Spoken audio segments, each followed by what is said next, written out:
ಫಲಿತಾಂಶ ಹೆಚ್ಚಳ ಸಮುದಾಯ ಜಾಗೃತಿ ಕಾರ್ಯಕ್ರಮಕ್ಕೆ ವೀರಭದ್ರಪ್ಪ ಗೊಂಡಬಾಳ ಚಾಲನೆ. ಗಂಗಾವತಿ ಹಿರೇಜಂತಕಲ್ ಸರ್ಕಾರಿ ಪ್ರೌಢಶಾಲೆಯ ನೇತೃತ್ವದಲ್ಲಿ ಎಸ್ಎಸ್ಎಲ್ಸಿ ಫಲಿತಾಂಶ ಹೆಚ್ಚಳ, ಬಾಲಕಾರ್ಮಿಕ ಪದ್ಧತಿ ವಿರೋಧಿ ಸೇರಿದಂತೆ ಬಾಲ್ಯ ವಿವಾಹ ನಿಷೇಧಕ್ಕೆ ಸಂಬಂಧಿಸಿದಂತೆ ಸಮುದಾಯ ಜಾಗೃತಿ ಕಾರ್ಯಕ್ರಮವನ್ನು ಬಸವಣ್ಣ ದೇವಸ್ಥಾನದ ಆವರಣದಲ್ಲಿ ಶಾಲೆಯ ಮುಖ್ಯೋಪಾಧ್ಯಾಯ ವೀರಭದ್ರಪ್ಪ ಗೊಂಡಬಾಳ ಜ್ಯೋತಿ ಬೆಳಗಿಸುವುದರ ಮೂಲಕ ಚಾಲನೆ ನೀಡಿದರು. ಬಳಿಕ ಸಮಾರಂಭಕ್ಕೆ ಸಂಬಂಧಪಟ್ಟಂತೆ ಮಾತನಾಡಿ, ವಿದ್ಯಾರ್ಥಿ ಜೀವನಕ್ಕೆ ಅತ್ಯಂತ ಮಹತ್ವವಾದ ಘಟ್ಟವಾದ ಎಸ್ಎಸ್ಎಲ್ಸಿ ಪರೀಕ್ಷೆಗಳು ಸಮೀಪಿಸುತ್ತಿವೆ. ಈ ಹಿನ್ನೆಲೆಯಲ್ಲಿ ಶಾಲೆಯ ವಿದ್ಯಾರ್ಥಿಗಳು 100ಕ್ಕೆ 100ರಷ್ಟು ಫಲಿತಾಂಶ ಪಡೆದುಕೊಳ್ಳುವಲ್ಲಿ ಪಾಲಕರ ಸಹಕಾರ ಅವಶ್ಯಕವಾಗಿದೆ.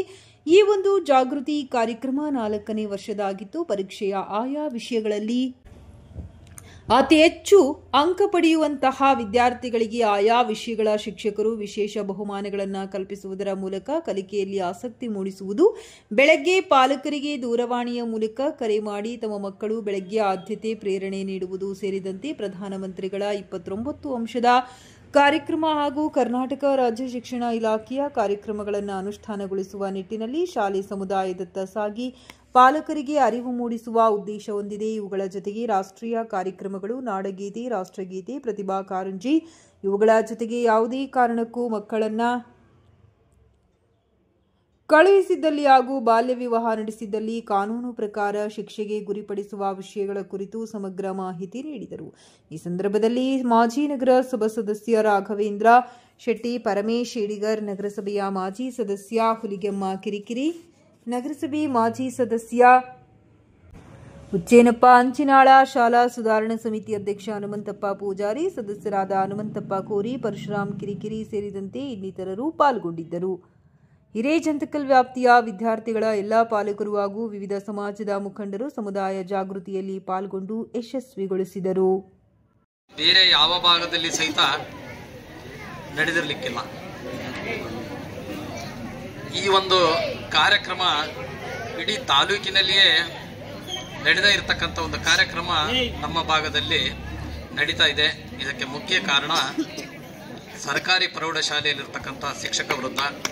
ಅದಕ್ಕಾಗಿ ಮೊದಲನೇದಾಗಿ ನಮ್ಮ ಹಿರೇಜಂತಕಲಿನ ಪರವಾಗಿ ಶಿಕ್ಷಕ ವೃಂದದವರೆಲ್ಲರಿಗೂ ಅಭಿನಂದನೆಗಳನ್ನ ಸಲ್ಲಿಸ್ತಾ ಇದ್ದೇನೆ.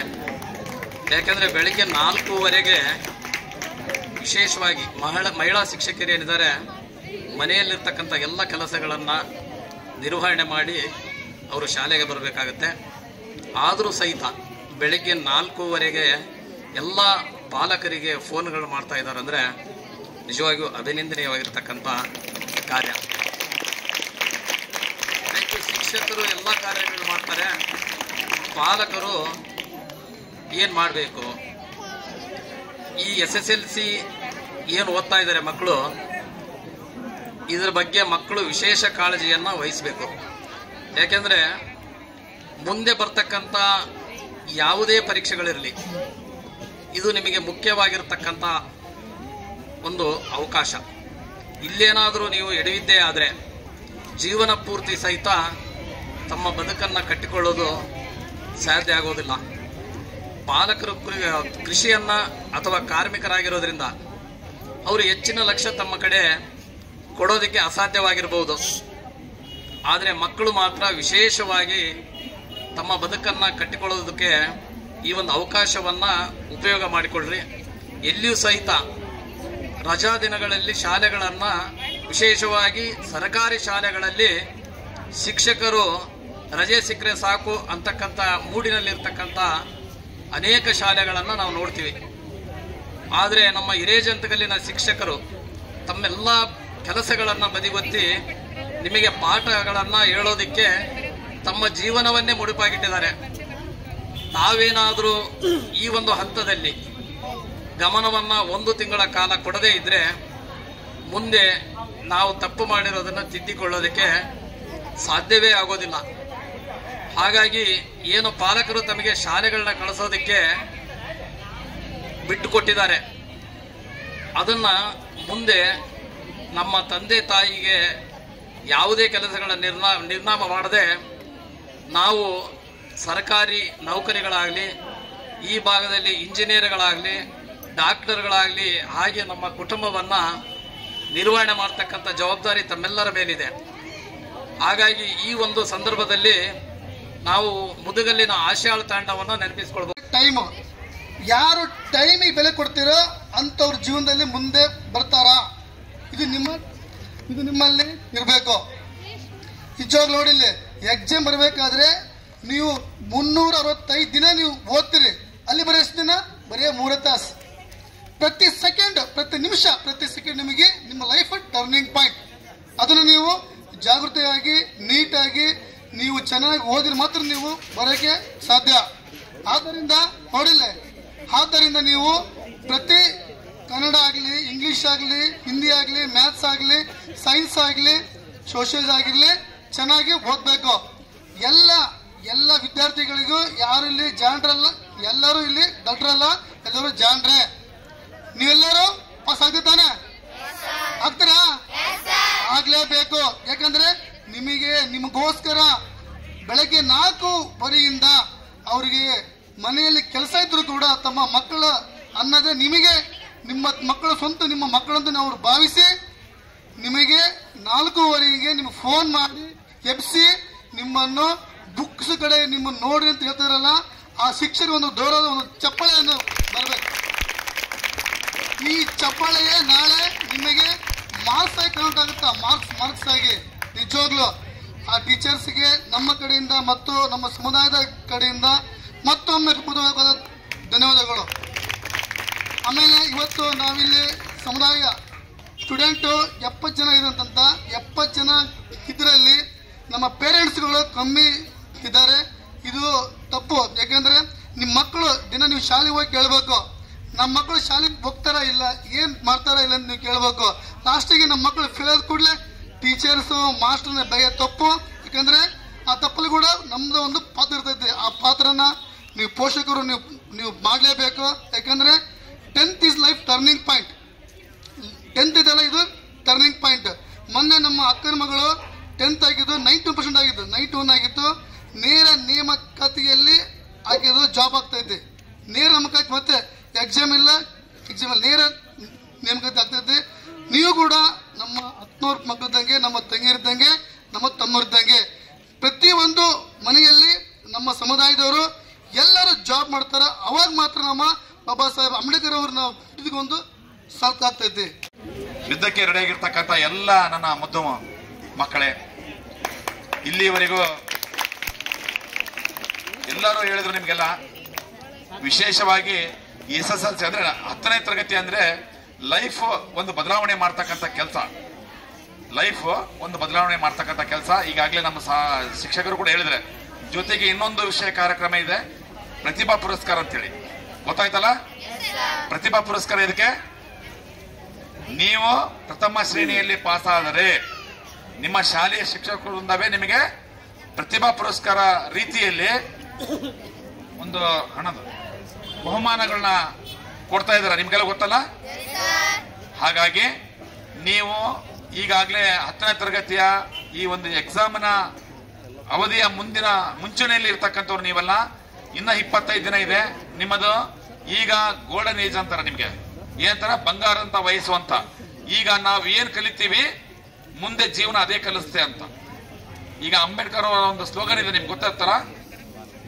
ಅಂಬೇಡ್ಕರ್ ಅವರ ಸ್ಲೋಗನ ಹುಲಿ ಹಾಲು ಅಂದ್ರೆ ಹುಲಿ ಹಾಲಿನ ಕುಡಿದವರು ಶಿಕ್ಷಣ ಎಂಬಂತ ಹಾಲನ್ನು ಕುಡಿದಂತವರು, ಹುಲಿ ಹಾಲನ್ನು ಕುಡಿದಂತವರು ಗರ್ಜಿಸಲೇಬೇಕಂತ. ಸಾರಿ, ಆಯ್ತಾ? ಗರ್ಜಿಸಲೇಬೇಕು. ಶಿಕ್ಷಣ ಎಂಬುದು ಹುಲಿ ಹಾಲಿದ್ದಂತೆ, ಅದನ್ನು ಕುಡಿದವರು ಗರ್ಜಿಸಲೇಬೇಕು. ಗರ್ಜಿಸಿದ್ರಾ?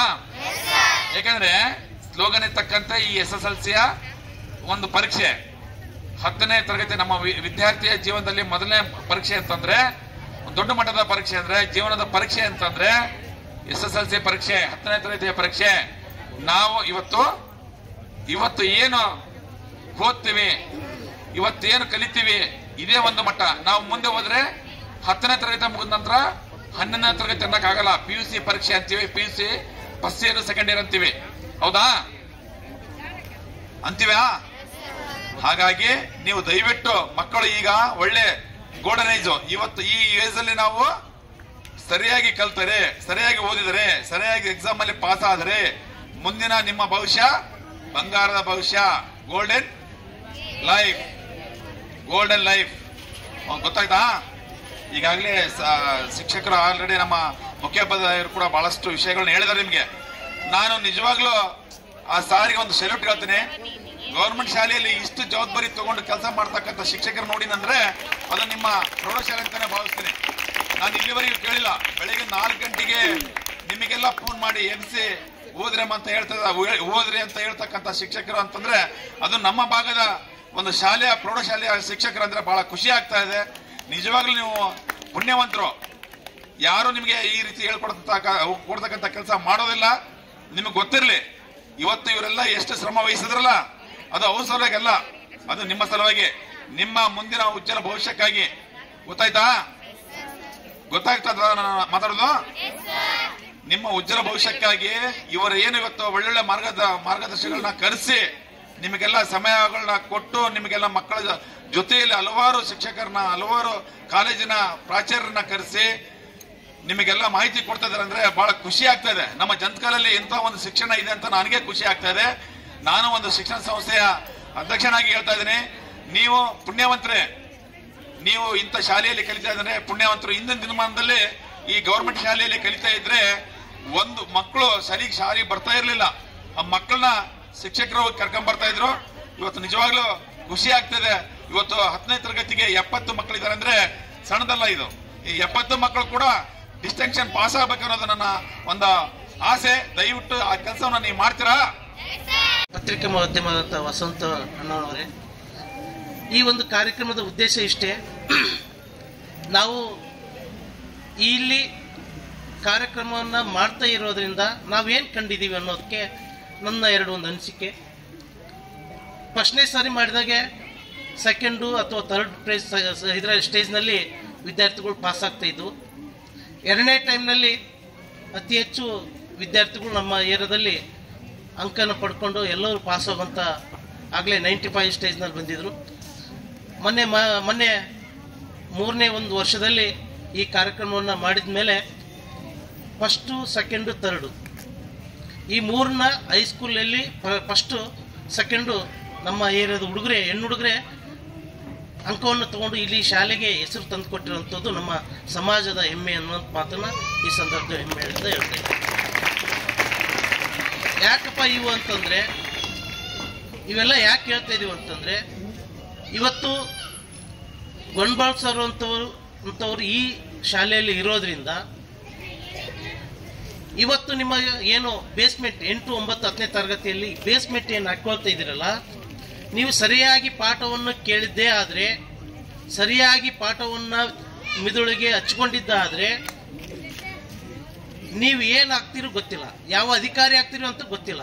ಯಾಕಂದರೆ ಅವರ ಕೈಯಲ್ಲಿ ಕಲ್ತಂಥ ವಿದ್ಯಾರ್ಥಿಗಳು ಸಾಕಷ್ಟು ಜನ ನೌಕರಿದಾರಾಗಿದ್ದಾರೆ, ಮತ್ತು ಒಳ್ಳೆ ಇಂಡಸ್ಟ್ರಿಯಲ್ಲೂ ಮತ್ತು ಬೇರೆ ಬೇರೆ ಉದ್ಯಮದಲ್ಲಿ ಕೂಡ ಬೆಳೆದಿದ್ದಾರೆ. ಯಾರು ಫೇಲ್ವರ್ ಆಗಿಲ್ಲ. ಮೊನ್ನೆನೇ ನಾವು KCET ಎಕ್ಸಾಮ್ ಬರೆಯೋ ಟೈಮ್ನಲ್ಲಿ ನಮ್ಮ ಸೊಸೆಗೆ ಕೇಳಿದ್ಲು, ಇಲ್ಲ ಗೊಂಡ್ಬಾಳ್ ಸರ್ ಹತ್ರ ಬುಕ್ಸ್ಗಳು ಯಾವ್ಯಾವ ಬೇಕಾಗಿದೆ ಹಿಂಗೆ ಕೇಳ್ಮಮ್ಮ ಅಂತ ಅಂದಾಗೆ ಹೇಳಿದರು. ನಿಜವಾಗ್ಲೂ ಹೇಳ್ಬೇಕಂದ್ರೆ ಅವ್ರು ಏನು ಹಾಕಿಕೊಟ್ಟಿದ್ರು, ಯಾವ್ಯಾವ ಓದ್ಬೇಕಂತ ಹೇಳಿದ್ರು, ಅವರು ಮೊನ್ನೆ ಫಸ್ಟ್ ಇದರಲ್ಲೇ KCETನಲ್ಲಿ ಪಾಸ್ ಆದರು. ಇದು ಕಣ್ತುಂಬ ನೋಡಿದಂಥದ್ದು, ಕಿವಿಲಿಂದ ಕೇಳಿದಂಥದ್ದು. ಇವು ನಮ್ಮ ಸಮುದಾಯದಲ್ಲಿ ಏನಾಗಿದೆ ಅಂತಂದರೆ, ಕೆಲವು ಜನ ಇವತ್ತು ಕಾಲೇಜ್ಗೆ ಹೋಗ್ತಿರುವಂಥ ಹುಡುಗರಾಗಿರ್ಬೋದು, ಅವರ ಪಾಲಕರಾಗಿರ್ಬೋದು, ಓದಿ ಏನು ಉದ್ಧಾರ ಆಗ್ತಾನೋ ಅನ್ನೋ ಭಾವನೆ ಅಷ್ಟೇ ಬಿಟ್ಟರೆ, ಅವನ್ನ ಓದಿ ಉದ್ಧಾರ ಆಗ್ಲಿದ್ರು ಪರವಾಗಿಲ್ಲ, ಜ್ಞಾನವಂತನಾಗಿರಲಿ ಅನ್ನೋ ಮಾತನ್ನ ಯಾರು ತಲೆಯಲ್ಲಿ ಬರ್ತಾ ಇಲ್ಲ. ಇದನ್ನು ನಾವು ಅದನ್ನು ಅರ್ಥ ಮಾಡ್ಕೋಬೇಕಾಗಿದೆ. ಇವತ್ತು ಮಾತಾಡೋಂಥದ್ದು ಎಲ್ಲಿಂದ ನಾವು ಮಾತಾಡ್ತಾ ಇದ್ದೀವಿ, ಇವತ್ತು ಇಲ್ಲಿ ನಿಂತ್ಕೊಂಡು ಮಾತಾಡ್ತಿದ್ದೀವಿ ಅಂದರೆ ಅದಕ್ಕೆ ಜ್ಞಾನನೇ ಕಾರಣ. ನಮಗೆ ನೀಡಿದಂಥ ಶಿಕ್ಷಕರು ಏನಿದಾರಲ್ಲ, ಆ ಶಿಕ್ಷಕರು ಇವತ್ತಿಗೂ ಕೂಡ ನೆನಪು ಮಾಡ್ಕೋತಿದ್ದೆ. ಇವತ್ತಿಗೂ ನನಗೂ ಈಗ 45 ವರ್ಷ. ಈಗ ನಮಗೆ ಇಲ್ಲಿ ಪಿ ಮಾಸ್ಟರ್ ನಾಗಭೂಷಣ್ ಸರ್ ಅಂತೇಳಿ, ಅವರು ಎಷ್ಟು ವರ್ಷದಿಂದ ರಿಟೈರ್ಡ್ ಆಗ್ಯಾರ ಗೊತ್ತಿಲ್ಲ. ರಿಟೈರ್ಡ್ ಆಗಿರೋದು ನೆನಪೇ ಇಲ್ಲ ನಮಗೆ, ಎಷ್ಟು ವರ್ಷದಿಂದ ಆಗಿದ್ದಾರೆ ಅಂತೇಳಿ. ಇನ್ನೂ ಹೆಂಗಿದ್ದಾರೆ ಅಂದರೆ, ನಮ್ಗೆ ಆಗಲೇ ಬಿಳಿ ಕೂದಲು ಬಂದಿದ್ದು, ಅವರು ಹಂಗೇ ಇದ್ದಾರೆ, ಇವತ್ತು ಇಲ್ಲೇ ಇದ್ದಾರೆ ನಮ್ಮ ಜೊತೆಗೆ. ಇವತ್ತು ಅಂಥ ಗೌರವವಾಗಿ ಅಂಥ ಶಿಕ್ಷಕರನ್ನ ನಾವು ಯಾವ ರೀತಿ ಪ್ರೀತಿಸ್ತೀವಿ, ಅವತ್ತು ನಮಗೆ ಬುದ್ಧಿ ಬರುತ್ತೆ, ಜ್ಞಾನೋದಯ ಆಗುತ್ತೆ. ಆಮೇಲೆ ನಾವು ನಡೆಯುವಂತ ನುಡಿಗಳಲ್ಲಿ ಕೂಡ ಗೌರವ ಸಿಗುತ್ತೆ ಅನ್ನೋ ಮಾತನ್ನ ಈ ಸಂದರ್ಭದಲ್ಲಿ ಹೇಳ್ತಾ